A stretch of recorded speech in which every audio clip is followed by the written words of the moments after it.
स्वागत है आप सभी का पूजा ध्यानी क्लासेस में। हमने अपनी पिछली कक्षा में वाक्य के बारे में जाना था कि वाक्य किसे कहते हैं, उद्देश्य किसे कहते हैं, विधेय किसे कहते हैं, वाक्यांश किसे कहते हैं, और साथ ही हमने जाना था कि रचना के आधार पर वाक्य के कितने भेद होते हैं। तो आज की कक्षा में हम जानेंगे कि अर्थ के आधार पर वाक्य के कितने भेद होते हैं और वह कौन कौन से होते हैं। तो अर्थ के आधार पर वाक्य के 8 भेद होते हैं। सबसे पहले भेद की बात करेंगे हम। सबसे पहला भेद है विधानवाचक वाक्य। वह वाक्य जिसमें साधारण तरीके से कथन कहा गया हो, कोई भी बात बहुत ही साधारण तरीके से कही गई हो, उसे हम विधानवाचक वाक्य कहते हैं। अब आप लोग कहेंगे कि यह तो सरल वाक्य हुआ। जी बिल्कुल, इसे हम सरल वाक्य भी कहते हैं। परंतु अगर परीक्षा में हमसे पूछा जाए कि अर्थ के आधार पर यह कौन सा वाक्य है या रचना के आधार पर वह कौन सा वाक्य है, तो हम उसी के अनुसार आंसर लिखेंगे। अगर पूछा है रचना के आधार पर बताइए ये कौन सा भेद है, तो हम लिखेंगे सरल वाक्य। अगर पूछे अर्थ के आधार पर बताइए ये कौन सा भेद है, तो हम लिखेंगे विधानवाचक वाक्य। तो वह वाक्य जिसमें कोई भी बात बहुत ही साधारण तरीके से सामान्य कथन में कही गई हो, उसे हम विधानवाचक वाक्य कहते हैं। इसका एक उदाहरण देख लेते हैं। राम ने रावण को मारा। तो ये बहुत ही एक साधारण सा कथन है कि राम ने रावण को मारा। या अगर मैं कहूं भारत की राजधानी दिल्ली है, ताजमहल आगरा में है, सोहन पुस्तक पढ़ता है, राम विद्यालय जाता है, तो यहाँ पर ये सभी वाक्य जो हैं वह बहुत ही सरल वाक्य है, साधारण वाक्य है। तो जिस भी वाक्य में हमारी बात जो है वह बहुत ही साधारण तरीके से कही गई हो, उसे हम विधानवाचक वाक्य कहते हैं। अर्थ के आधार पर उसे विधानवाचक वाक्य कहते हैं और रचना के आधार पर उसे सरल वाक्य या साधारण वाक्य भी कहते हैं। दूसरा भेद देखेंगे, निषेधवाचक वाक्य। निषेध का अर्थ होता है मना करना। निषेध अर्थात मना करना, किसी भी काम को करने से मना करना। तो वह वाक्य जिसमें नकारात्मकता का बोध हो, अर्थात यह पता चले कि किसी भी काम को करने से मना किया जा रहा है या नहीं, किसी भी वाक्य में नहीं शब्द का प्रयोग किया जा रहा है, तो उस वाक्य को हम निषेधवाचक वाक्य कहते हैं। जैसे सोहन पढ़ता नहीं है, राम रोज साइकिल नहीं चलाता, प्रिया अच्छा नहीं लिखती। तो इन वाक्यों में नकारात्मकता का बोध कराया जा रहा है। तो जिन भी वाक्यों में नहीं शब्द आ जाए वह वाक्य निषेधवाचक वाक्य कहलाते हैं। तीसरा भेद देखेंगे, प्रश्नवाचक वाक्य। जैसे कि नाम से ही पता चल रहा है प्रश्न पूछा जाए। प्रश्नवाचक मतलब जो प्रश्न पूछे। तो जिन वाक्यों में प्रश्न पूछा जाए वह प्रश्नवाचक वाक्य कहलाते हैं। जैसे बाहर कौन खड़ा है, आप कल क्यों नहीं आए थे, आप कहाँ जा रहे हैं, आप कहाँ रहते हैं। तो इन वाक्यों में प्रश्न पूछा जा रहा है, इसीलिए इन्हें हम प्रश्नवाचक वाक्य कहते हैं। चौथा भेद है आज्ञावाचक वाक्य। आज्ञावाचक वाक्य मीन्स किसी को आज्ञा देना, अर्थात किसी को आज्ञा देना। जैसे इस पाठ को पढ़ो, इधर आओ, बाहर जाकर खड़े हो जाओ, इस काम को करके लाना। तो इन सभी वाक्यों में आज्ञा दी जा रही है, किसी भी काम को करने के लिए कहा जा रहा है या प्रेरित किया जा रहा है। तो जिन भी वाक्यों को पढ़ने पर लगे कि किसी भी काम को करने के लिए आज्ञा दी जा रही है, उसे हम आज्ञावाचक वाक्य कहते हैं। पांचवा है भेद है इसका विस्मयादि वाचक वाक्य। हम लोगों ने विस्मयादि बोधक शब्द भी पढ़े थे जिन्हें अव्यय कहते हैं। हमने अविकारी शब्दों में पढ़ा था विस्मयादि बोधक शब्द। तो इन वाक्यों में विस्मयादि बोधक शब्दों का ही प्रयोग किया जाता है। जैसे शाबाश, ओह, वाह, छी छी, हाय। तो यह सभी शब्द कौन से होते हैं? विस्मयादि बोधक शब्द होते हैं, जो कि हमें घृणा का, हर्ष का, उत्साह का बोध कराते हैं, शोक का बोध। जब हम दुखी होते हैं, खुश होते हैं, तो इन सभी वाक्यों को प्रयोग करने के लिए हम कौन से शब्दों का प्रयोग करते हैं? विस्मयादि बोधक शब्दों का प्रयोग करते हैं। विस्मयादि बोधक शब्दों के बाद हम विस्मयादि बोधक चिन्ह अवश्य लगाते हैं। ठीक है। और यहाँ पर जैसे शाबाश, शाबाश जो शब्द है वह किसका सूचक है? हर्ष का सूचक है, कि खुशी हो रही है, शाबाश तुमने कर दिखाया। तो यहाँ पर कौन सा सूचक है? हर्ष का सूचक है, उल्लास का सूचक है, खुशी का सूचक है। तो विस्मयादि वाचक वाक्य कौन से होते हैं? जिन वाक्यों में विस्मयादि बोधक शब्दों का प्रयोग किया जाए, क्या दर्शाने के लिए? हर्ष दर्शाने के लिए, उत्साह दर्शाने के लिए, घृणा दर्शाने के लिए, शोक दर्शाने के लिए, उन्हें हम विस्मयादि वाचक वाक्य कहते हैं। छठा भेद है इसका इच्छावाचक वाक्य। जिस भी वाक्य में आपको यह प्रतीत हो कि यहाँ पर इच्छा प्रकट की जा रही है, उसे हम इच्छावाचक वाक्य कहते हैं। भगवान तुम्हारा भला करे, यहाँ पर हम क्या कर रहे हैं? इच्छा, दिल से चाह रहे हैं कि भगवान तुम्हारा भला करे। ईश्वर तुम्हें लंबी आयु दे, ईश्वर तुम्हें खूब कामयाबी दे, ठीक है। आशा है तुम जीवन में सफलता पाओ, तो यहाँ पर ये हम अपनी इच्छा को प्रकट कर रहे हैं कि हमारी इच्छा है कि तुम सफल हो जाओ, हमारी इच्छा है भगवान तुम्हें लंबी आयु दे।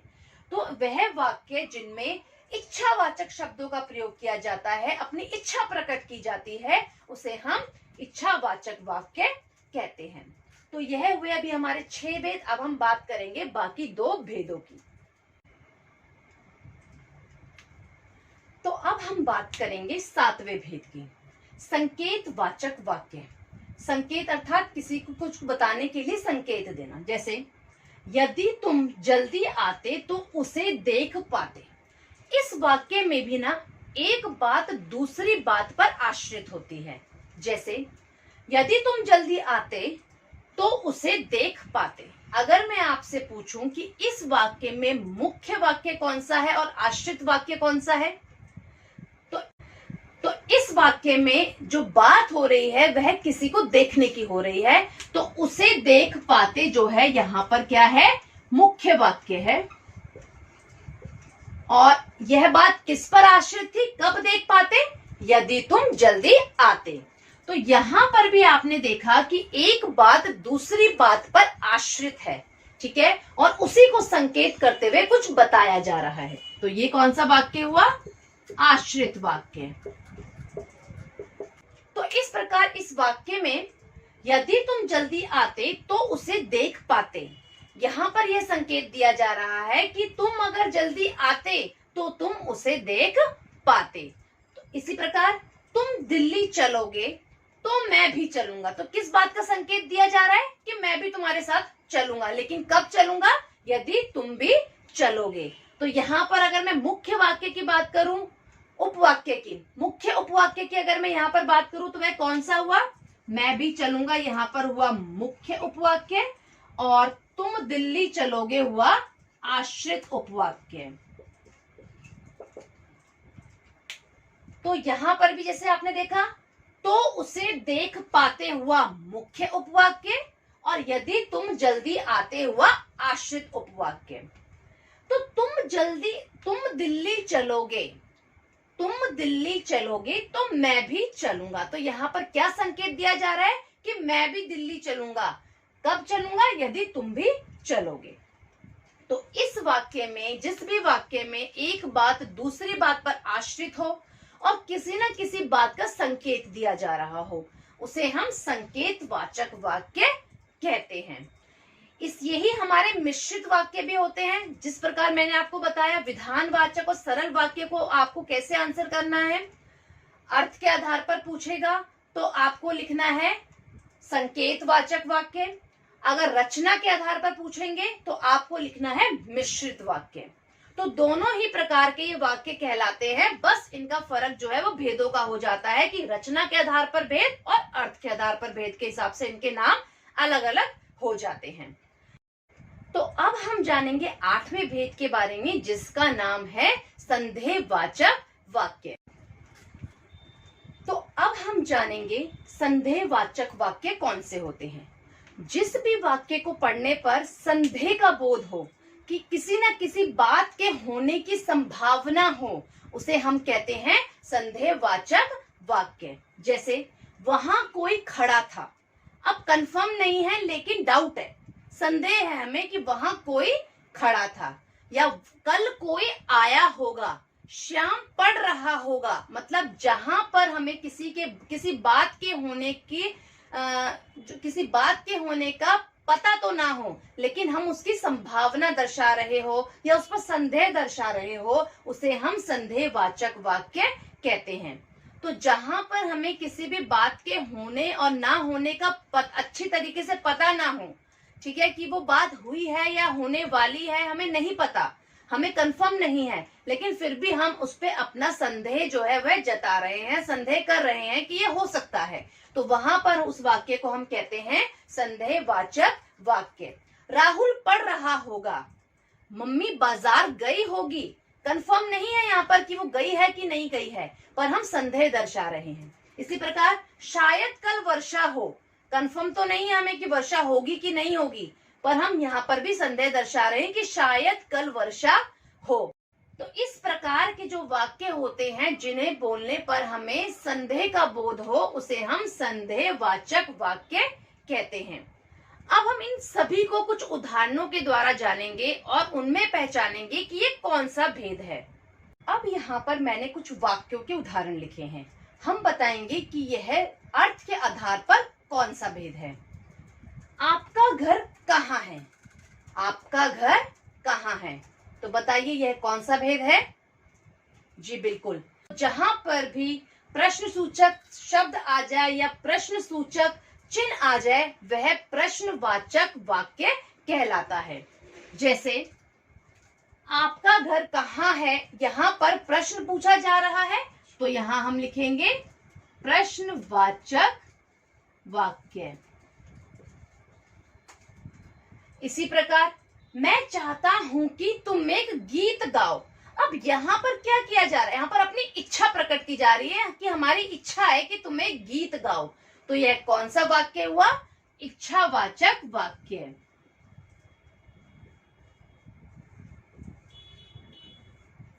इसी प्रकार शायद वह सो रहा है। अब यहाँ पर हम कंफर्म नहीं है कि वह सो रहा है कि नहीं सो रहा है, लेकिन यहाँ पर हम क्या कर रहे हैं, डाउट कर रहे हैं, संदेह जता रहे हैं कि शायद वह सो रहा है। तो जिस भी वाक्य में संदेह का बोध हो वह संदेहवाचक वाक्य। यदि परिश्रम करते तो सफल होते, तो किस बात का संकेत दिया जा रहा है कि कब सफल होते, यदि परिश्रम करते। अगर पूछा जाता रचना के आधार पर तो हम कहते मिश्रित वाक्य, परंतु यहाँ पूछा जा रहा है अर्थ के आधार पर, तो हम क्या लिखेंगे, संकेतवाचक वाक्य।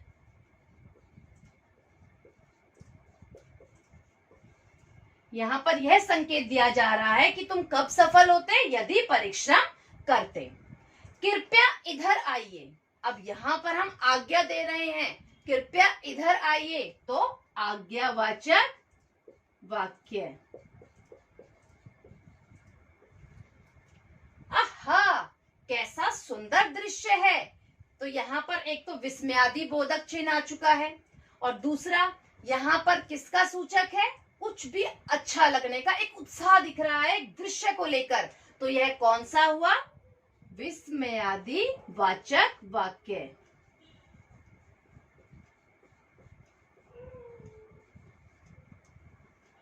विस्मयादि वाचक वाक्य।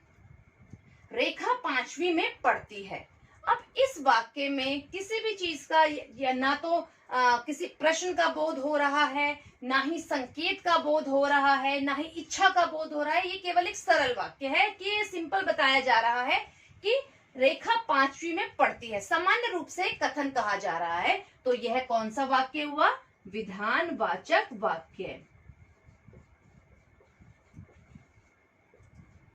इसी प्रकार मैं कल नहीं आऊंगा, निषेध मना कर दिया है, नहीं, जिस भी वाक्य में नहीं और नकारात्मकता का बोध हो उसे हम कौन सा वाक्य कहते हैं, निषेधवाचक वाक्य। तो इन उदाहरणों में सभी भेदों के उदाहरण हम ले चुके हैं। तो आज आपने जाना कि अर्थ के आधार पर वाक्य के कौन कौन से भेद होते हैं। पहला भेद होता है प्रश्नवाचक, दूसरा इच्छावाचक, संदेहवाचक, संकेतवाचक, आज्ञावाचक, विस्मयादिवाचक, विधानवाचक और निषेधवाचक। तो आशा करती हूँ आपको अर्थ के आधार पर वाक्य के भेद जरूर समझ में आए होंगे। अगर आपको समझ आ गए हैं तो कमेंट करके जरूर बताइएगा। उससे क्या होता है, मेरे अंदर भी एक उत्साह जागता है कि हाँ, मेरा पढ़ाया हुआ, मेरा समझाया हुआ आपको समझ में आ रहा है। तो वीडियो अच्छी लगी हो तो लाइक और कमेंट जरूर कीजिएगा। धन्यवाद।